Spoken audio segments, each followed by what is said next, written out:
senhores telespectadores, este nosso passeio de hoje é ao concelho de Esposende. Aliás, vêem na minha frente Esposende. O que vêem na minha frente é propriamente o mar. Aquelas linhas brancas são as ondas a rebentar, são ondas de espuma. Bom, mas se pararem bem, há aqui uma série de povoações. Isto é o concelho de Esposende. Não é um concelho muito grande, tem 95 km². Tem uma população que nesta altura é de 34 mil pessoas, portanto uma população extremamente densa. E que no verão, eu disse nesta altura porque estou-lhe a falar agora em janeiro, isto no verão vai para os 100 mil, porque realmente é uma zona turística de privilégio. A norte fica o concelho de Viana do Castelo e para sul a Póvoa de Varzim, para o oriente Barcelos e para o ocidente o Atlântico, que se vê na nossa frente. É um dos concelhos que têm mais que ver em toda a província do Minho. Presença paisagística, presença arqueológica, presença histórica, presença cultural. Eu vou ver se tenho tempo para lhes mostrar uma pequena parte dos tesouros de Esposende. Já agora, explicar a palavra que é esquisita, Esposende, porque é que uma terra se chama Esposende, de onde é que vem? Esposende tem uma origem muito engraçada. Isto, a primeira forma, era talvez uma vila que havia, Spanosindi. Spano quer dizer hispânico ou espanhol. Sindi, que era caminho. Portanto, Spanosindi era um caminho em Espanha. Spanosindi, é claro, com a evolução normal da língua, isto está perfeitamente dentro da evolução da Spanosindi, este panó, como sempre, dá pão, portanto, Esposende, e de Esposende a Esposende, a evolução é visível. Mas, portanto, era um caminho em Espanha. Que caminho seria esse?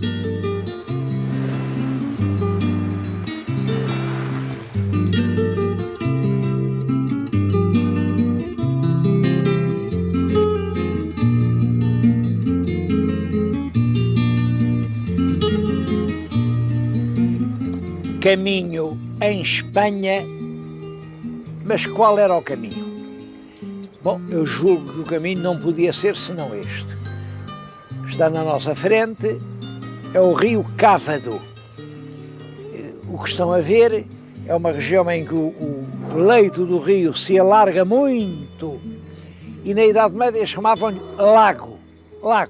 Não é lago nenhum, claro, mas é um trecho do rio muito largo. Aliás, este ponto em que estou a falar-lhes, acho que é um lugar histórico. Vê-se perfeitamente aqui o ponto, vem além uma estrada, vem entre os pinhais, estrada real, depois as pessoas apeavam-se, tomavam aqui a barca, era a barca do lago, atravessavam o Cávado, a barca tocava aqui e aqui voltavam a montar, enfim, nos animais e seguiam o seu caminho até Compostela. Era uma das passagens dos rios desde Lisboa até Santiago de Compostela. Ainda num dos últimos programas referi a passagem de Mesão Frio sobre o Douro, que foi instituída pela rainha Dona Mafalda, mulher do rei Dom Afonso Henriques. Bom, é claro, para ir para Compostela tinha que se passar o Douro, o Ave, o Cávado, o Lima, o Minho, e em todos estes lugares se conhecem as passagens que os peregrinos faziam. Era muito interessante reconstituir essa viagem, pelo menos desde o Porto a Compostela. Eu estou agora aqui, na passagem do rio Cávado, e à altura de falar do rio Cávado. O rio Cávado é um dos mais interessantes rios portugueses. Ele não nasce perto, tem 136 quilómetros de curso. Nasce na Serra do Larouco, lá em cima já junto à Raia de Espanha, na Serra do Larouco. Bom, é um rio, nasce nas alturas, portanto tem uma grande capacidade energética. É aí que se faz a barragem de Salamonde, a barragem da Caniçada, depois todas aquelas barragens do Alto Rabagão.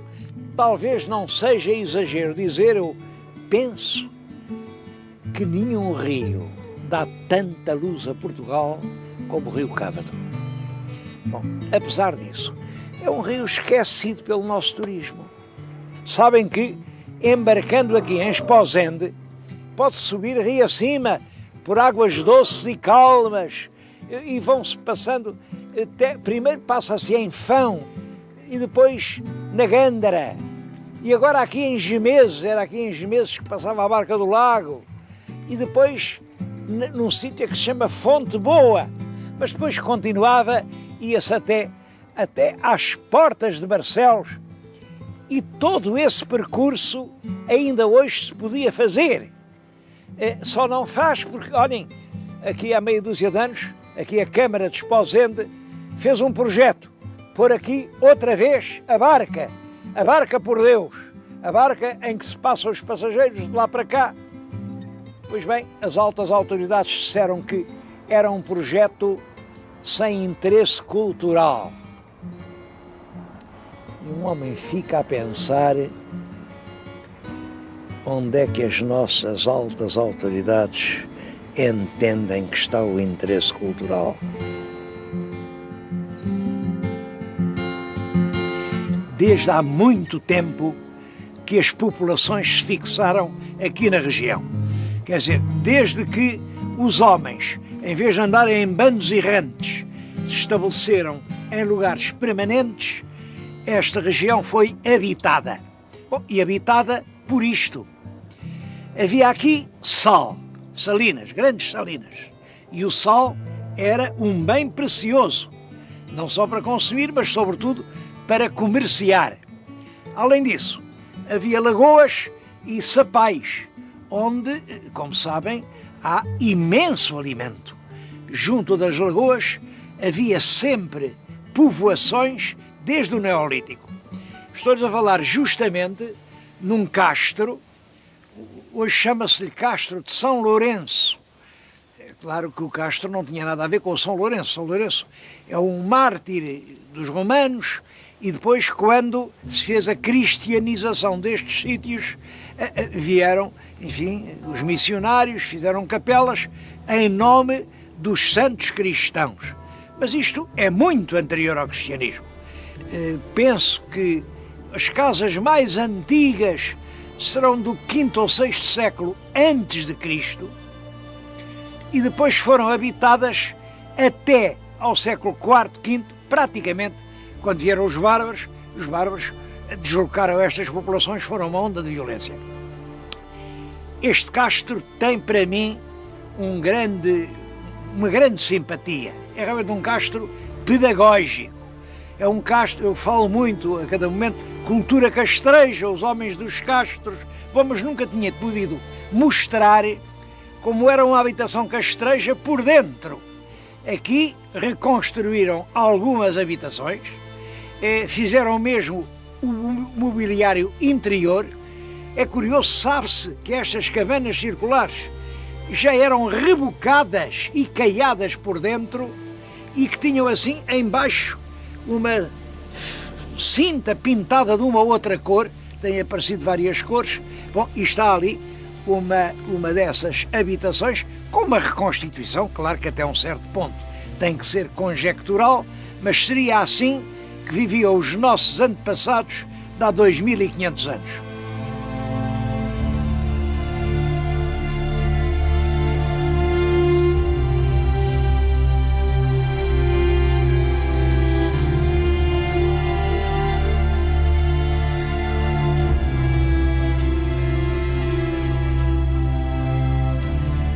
Mas não foram eles os primeiros a instalar-se aqui na região. Estamos agora diante de um monumento Isto é uma antela, portanto uma anta pequena, que já tinha perto de 2000 anos, quando aquele Castro nasceu. É do terceiro milénio antes de Cristo e é realmente muito interessante porque é uma anta pequenina que está muito perfeita.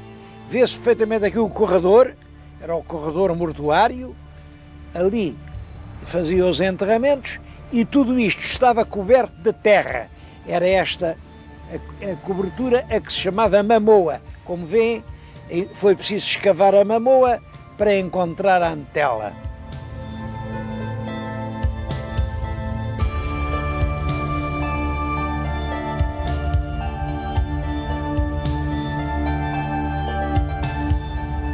O grande artífice da paisagem foi aqui o rio Cávado.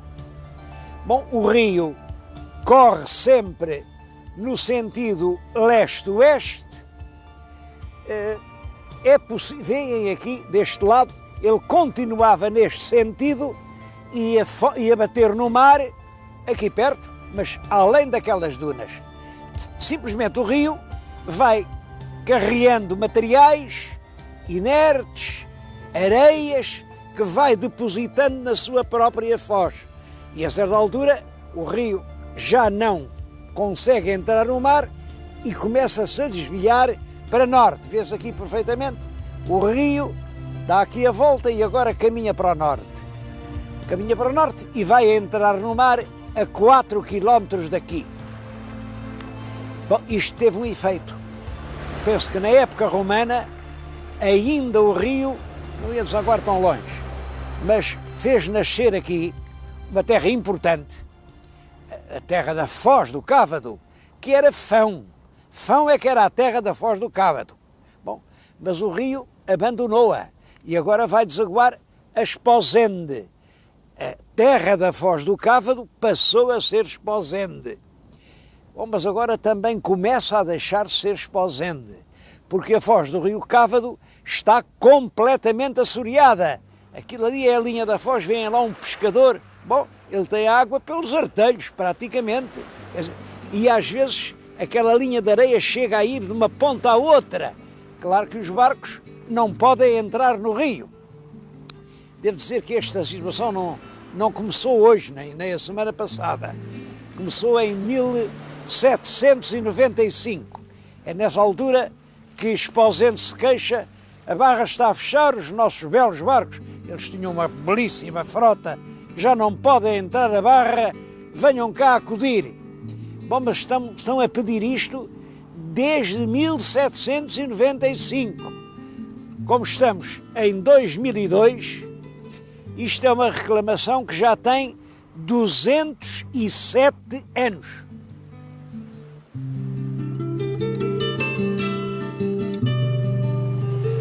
O rio Cávado abandonou Fão. Bom, mas a terra continuou sempre profundamente ligada às atividades do mar e da pesca. Depois da Foz, a Foz acabou, mas durante o século X, XI, é uma região de grandes salinas. E o facto de haver grandes salinas significa que já não havia a foz do rio. Bom, depois acabaram as salinas e foi o tempo dos grandes estaleiros. Faziam aqui, em Fão, os maiores barcos do litoral português, barcos com muitos remos. Até se gabavam de uma coisa: nunca os corsários mouros conseguiram apanhar nenhum barco de Fão, porque os barcos tinham muitos remadores com muita força e andavam mais depressa. Bom, eu acho que é verdade essa ideia de que eles não conseguiram apanhar os barcos, mas talvez tenha outra explicação. E essa explicação é a dos cavalos de Fão. O senhor telespectador está a ver ali no mar uns rochedos longos. Há aqui uma cortina de rochedos que em certas posições podem lembrar cavalos deitados. Bom, são os cavalos de Fão. Aqueles cavalos de Fão têm uma lenda muito bonita. No tempo do rei Salomão, O rei Salomão mandava aqui buscar ouro e, para troca, mandava ricos cavalos para esta gente montar. Bom, um dia os barcos, quando chegaram aqui, por qualquer razão, afundaram-se, mas os cavalos não se afogaram. Os cavalos petrificaram. O que estão além a ver, portanto, são os cavalos do rei Salomão que ficaram aqui para todo sempre, em memória do tempo em que Fão dava ouro ao próprio rei Salomão. São histórias muito bonitas, eu não sei quem as inventou, não têm nada de verdade, evidentemente, mas são histórias cheias de poesia.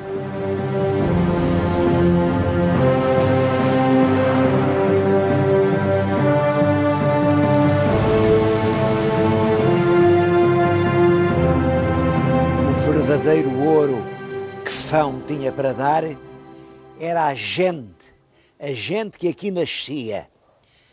De Fão pode dizer-se aquela frase que o padre António Vieira aplicava ao destino dos portugueses: um palmo de terra para nascer e o mundo inteiro para morrer.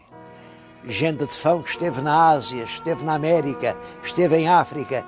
Esta gente de Fão eram marinheiros ainda hoje. Isto é uma terra de velhos capitães que olham o mar.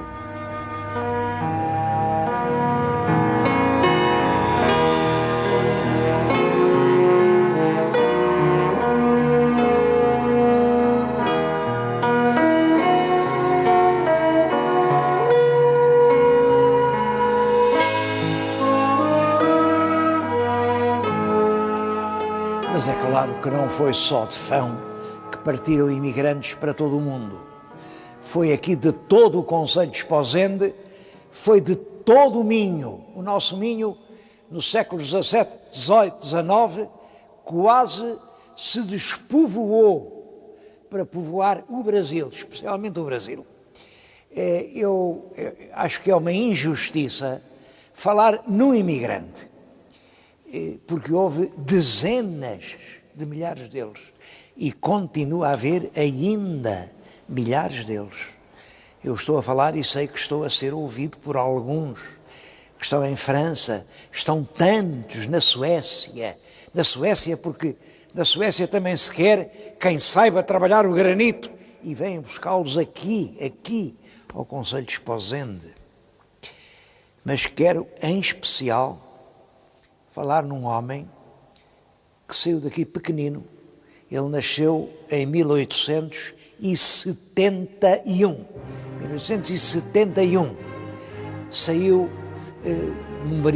na Via Vela com 16 anos e foi trabalhar no Brasil. Bom, trabalhou, devia ser um homem muito inteligente, porque realmente numas dezenas de anos de trabalho duro, granjeou uma enorme fortuna. Voltou a Portugal à sua aldeia. A aldeia esta em que eu estou, hoje é a vila de Forjães, e ele aqui em Forjães teve uma preocupação: mandar fazer uma escola do ensino primário, uma bela escola para que as pessoas aprendessem, fossem cultas e não tivessem de passar por tudo aquilo que ele passou. Foi inaugurada em 1934. A escola era a mais moderna que em 1934 se podia imaginar. Até tinha um auditório com um palco para o teatro infantil, porque este homem já percebia que saber é saber fazer e que o essencial é a atividade dos estudantes. Foi ele quem encomendou painéis de azulejo para todas as salas de aula. Bom, andar naquelas salas, os painéis são do Jorge Colasso. O Jorge Colasso é o maior pintor de azulejos que nós tivemos no primeiro quartel do século XX. E aqueles são os últimos trabalhos dele, estão datados de 33, o ano antes da escola ser inaugurada. Bom, é tudo quanto ele achava que eram as glórias portuguesas. Lá está pintada a Batalha de Ourique, que é realmente o momento em que nasce Portugal. Depois, Aljubarrota, vê-se Nuno Álvares de joelhos, orando, a implorar a vitória para os portugueses. A seguir é a conquista de Ceuta, em 1415, o início da grande expansão portuguesa pelo mundo, em que os portugueses vão vencer os terrores do mar, vão triunfar sobre o próprio Adamastor. E lá está o Adamastor, terrível, a surgir entre as ondas. É a viagem de Vasco da Gama, os navios que navegam já conduzidos pelo bom piloto, que os vai levar até Melinde. Depois é Vasco da Gama que se apresenta orgulhosamente em frente do Samorim. Lá está a conquista de Ormuz por Afonso de Albuquerque. O descobrimento do Brasil por Pedro Álvares Cabral, com a cena do desembarque dos primeiros portugueses na praia de Porto Seguro, diante dos indígenas que, assombrados, assistem à chegada daqueles forasteiros. Bom, isto são os grandes painéis que não estão classificados, quer dizer, hoje é possível que qualquer pessoa chegar ali, dar três marretadas, arrancar aquilo nem sequer está classificado, imaginem. O mais belo conjunto de azulejos sobre a história portuguesa que no século passado se pintou em Portugal. Bom, em toda a parte há frases, grandes frases, que o nosso antigo imigrante entendia que eram frases para a formação de um jovem. É muito curioso ler essas frases, por exemplo, esta, do Alexandre Herculano, é o mesmo sentimento que vai levar Alfredo Keil a escrever a Portuguesa. Alexandre Herculano escreveu isto na sua prosa de bronze: sejam as memórias da pátria que tivemos o anjo de Deus que nos revoque à energia social e aos santos afetos da nacionalidade. Bom, isto vem depois na frase do Keil,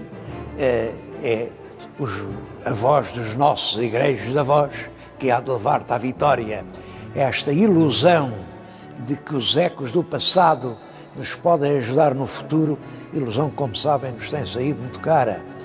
Mas há também frases de educação cívica. Está lá uma frase do Bossuet que é oportuna.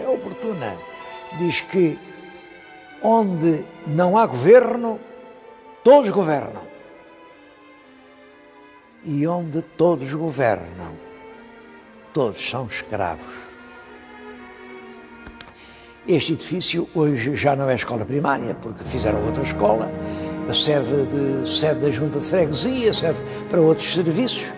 Penso que era de inteira justiça fazer daqui um grande museu ao imigrante. Foram os imigrantes que fizeram Portugal.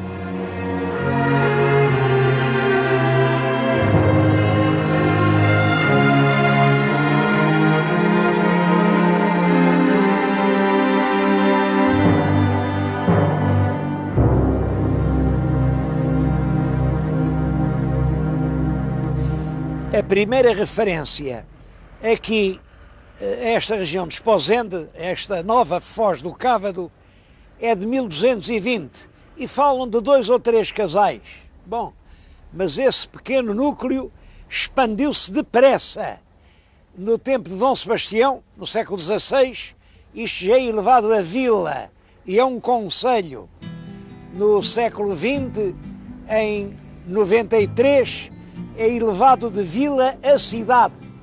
Bom, e a terra tem perfeitamente a consciência de que deve a sua vida, deve a sua origem à gente do mar. Estou-lhes a falar junto de um monumento recente, isto é de 97, um monumento que é uma homenagem ao homem do mar de Esposende. O monumento é de 3 irmãos escultores de Vila do Conde, os irmãos Bom Pastor. Bom, e a estátua dá bem a ideia do esforço enorme. Tem uma nota curiosa. São homens que levantam em força a quilha do barco, mas o vulto aqui é uma mulher. A mulher está na praia como eles, a ajudar a fazer o barco que há de trazer o pão para todos eles.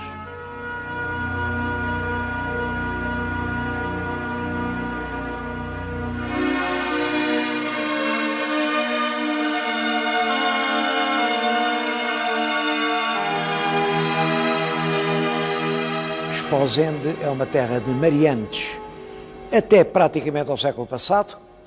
Sabe-se que no fim do século XVI havia aqui em Esposende entre 70 e 80 navios de alto bordo, portanto, já navios importantes para viajar até ao longe. São esses marinheiros que mandam construir esta capela. É a capela do Senhor Jesus dos Mariantes. Bom, ela está classificada de monumento nacional e com toda a razão. Toda ela é esculpida, tem no teto os profetas e isto era da grande devoção dos marinheiros de Esposende. Há aqui peças ainda mais antigas, está ali uma pietà, uma piedade, que é uma imagem emocionante, é uma Nossa Senhora que chora e tem o filho agonizante ao colo. Bom, aquela mulher que chora com o filho morto era da grande devoção dos marinheiros. Quantas vezes eles viram mulheres chorarem com marinheiros que morreram no mar.